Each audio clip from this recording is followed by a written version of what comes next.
Good morning from the road.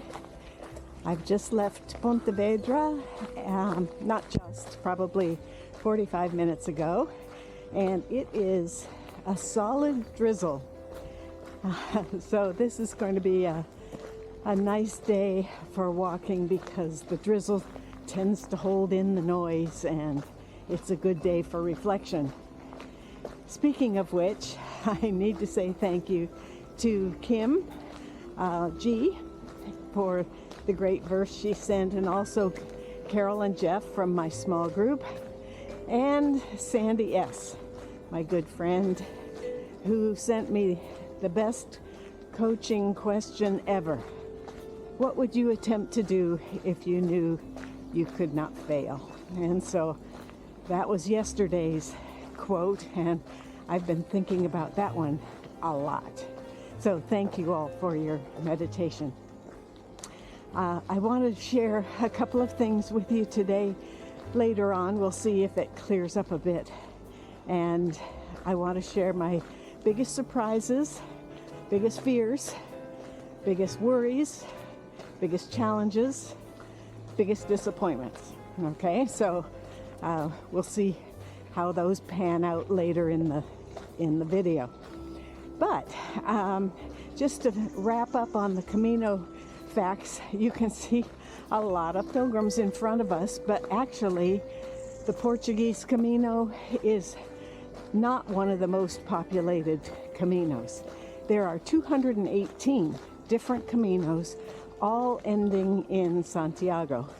And on any day around this time of year, there will be about 3,000 pilgrims arriving on Wednesday.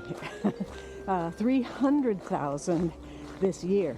So it's going to be kind of crazy on Wednesday when I get in. This is day number 3, tomorrow's day number 2, and then Wednesday will be day number 1. And I'm looking forward to that. Kind of mentally winding down a little bit and doing some reflection along those lines, and I'll share some of that with you. I am going to Caldas de Reis today. It's supposed to be 13 miles. We shall see. It always ends up being a couple more miles than they say it's going to be. But let's start with the fears. One of my fears, and really my only one, was that I would be so engrossed in something, talking with someone, videotaping, whatever, and I would trip on something and sprain my ankle, and that would be the end of that. I don't say don't trip, don't trip, don't trip. What I say is sure footing, sure footing, sure footing, especially going down hills. So that's been my only fear, and it hasn't materialized, and that's great. I just stopped for coffee, orange juice, peanuts at a little cafe. Every pilgrim and their brother was there to get out of the rain. So it was very popular. One of the surprises is the little cash machines that they have for paying you. It's a fairly good sized machine, and you put your bill in, it spits out change, or you put your coins in. So the cashier really doesn't have to work with any money at all. It's all automated. So that was kind of an interesting surprise.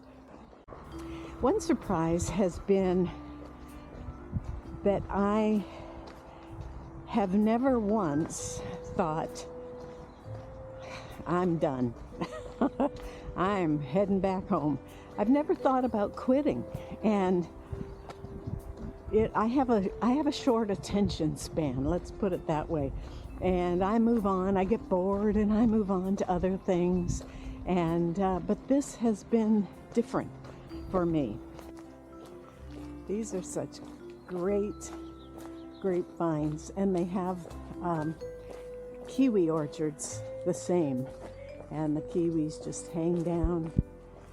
I imagine in the summer they look very appealing. Everything's been harvested though by this time. So here's a bit of a surprise, and it's a bit of a disappointment too, in that I'm a little disappointed in the variety of food. It's a very meat-centric culture, and if you don't eat meat, it's a little harder to find food that appeals to you. And of course, very wine-centered culture as well. And I drink sangria, but it makes me tired, so I can't afford to be tired. So I haven't been drinking wine either. And if you are what you eat, I am a big hunk of cheese and a bunch of eggs. Now, you would think that because of that, I would end up being a skinny mini. No, I don't think so. But it has shifted. I think it's all shifted, and we'll see when I get home. But it's been a bit of a surprise and a bit of a disappointment that it hasn't been a bit more variety on the food front. And I'm kind of surprised that I haven't seen, other than two people who are older than I am, I haven't seen all that many older people. One, Marie-Josée, who was 80, who I walked with from France, and then one lady who's in this group who's 77. But other than that, I'm kind of the oldest here, and that feels good in that I can hold my own. I'm really not dependent on anyone to, help me out in sticky situations or anything like that. In normal life, we do that a lot with our significant others. I know I do that with Ross. Can you loosen this buckle for me? If he was on this walk, he'd be loosening the buckle for me. But there's nobody to loosen a buckle except for me. And so that surprises me in that I can handle all of that.